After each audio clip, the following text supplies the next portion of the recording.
ఆ ఎన్నికల్లో 100 రోజులు కాదు కదా, 10 ఏళ్ళైనా చక్కెర కర్మాగారం తెరవకపోవడంతో ఆనాడు అండగా నిలబడి నిజామాబాద్ నియోజకవర్గం నుంచి పార్లమెంటుకు పంపించిన మీరు ఈ ప్రాంత రైతాంగం వాళ్ళని నమ్మించి మోసం చేసినందుకు, ఈ నిజామాబాద్ ప్రాంత రైతులను నట్టేట ముంచినందుకు అందరూ ఏకతాటిపైకి వచ్చి దాదాపుగా 2019లో 100 మంది నామినేషన్ వేసి మీ ప్రతాపాన్ని చూపించి ఆనాడు మీ రైతాంగంతోని పెట్టుకుంటే మీకు మాట ఇచ్చి మోసం చేస్తే తప్పకుండా బండకేసి కొడతామని ఆరుమూరు ఈ ప్రాంత రైతులు నిరూపించారు.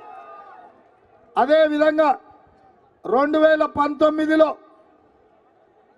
ఒక గుండాయన మీకు బాండ్ పేపర్ రాసిచ్చాడు.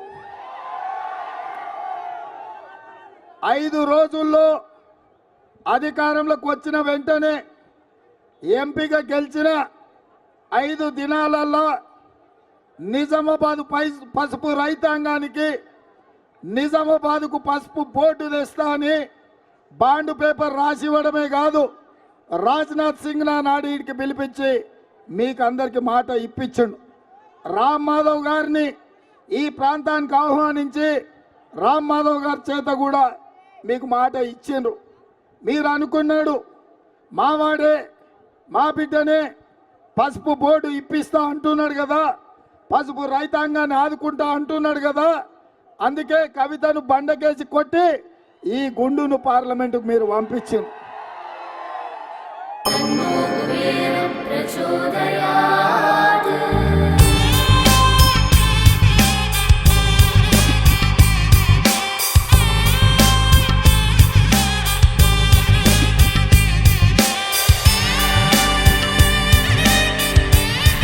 కుబేరలక్ష్మి కటాక్షంతో అందరి ఇంట్లో బంగారం, వజ్రం, వెండి నిండా. లలిత అక్షయ తృతీయ బంగారు నగలకు తరుగులో 1% తగ్గింపు, వజ్రాభరణాలు క్యారెట్కు 5,000 తగ్గింపు. నేను ఇవాళ మా ఆర్మూరు యువకుల్ని నేను అడుగుతున్నా, 5 ఏళ్ళు అయిపోయింది, మోడీ ప్రధానమంత్రి అయి 10 ఏళ్ళు అయిపోయింది, మళ్ళా ప్రధానమంత్రి గారు వచ్చి ఇప్పుడు మళ్ళా గుండును గెలిపించండి నేను మీకు పసుపు బోర్డు ఇస్తా అంటున్నాడు. నేను అడుగుతున్నా, ఇదే ఒకవేళ గుజరాత్లో మాట ఇచ్చుంటే, ఇదే ఒకవేళ ఉత్తరప్రదేశ్లో మాట ఇచ్చుంటే ఇవాళ నరేంద్ర మోడీ గారు ఇట్లనే వాయిదాలు వేసుకుంటా 10 సంవత్సరాలు వాయిదా పెడుతుండేనా? ఇవాళ మన ప్రాంతమన్నా మన రైతులన్నా లెక్కలేని తనం వల్లనే ఎన్నిసార్లైనా వీళ్ళను వంచవచ్చు, మోసం చెయ్యొచ్చు, ఎప్పటికైనా వీళ్ళని నమ్మించి గొంతు కొయ్యొచ్చు అని ఇవాళ నరేంద్ర మోడీ గారు, ధర్మపురి అరవింద్ గారు అనుకుంటున్నారు. అందుకే నేను అడుగుతున్న మిత్రులారా, ఈరోజు మీరు మొన్న జరిగిన శాసనసభ ఎన్నికల్లో అయినా ఈ ఆర్మూరు నుంచి మీకు శనిలాగా పట్టిన ఆ జీవన్ రెడ్డిని, వాడు నకిలీ జీవన్,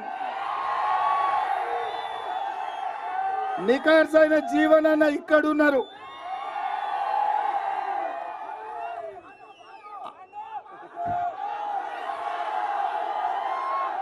వదిలించుకోనికే ఇంకొక ఆయన తెచ్చుకున్నారు.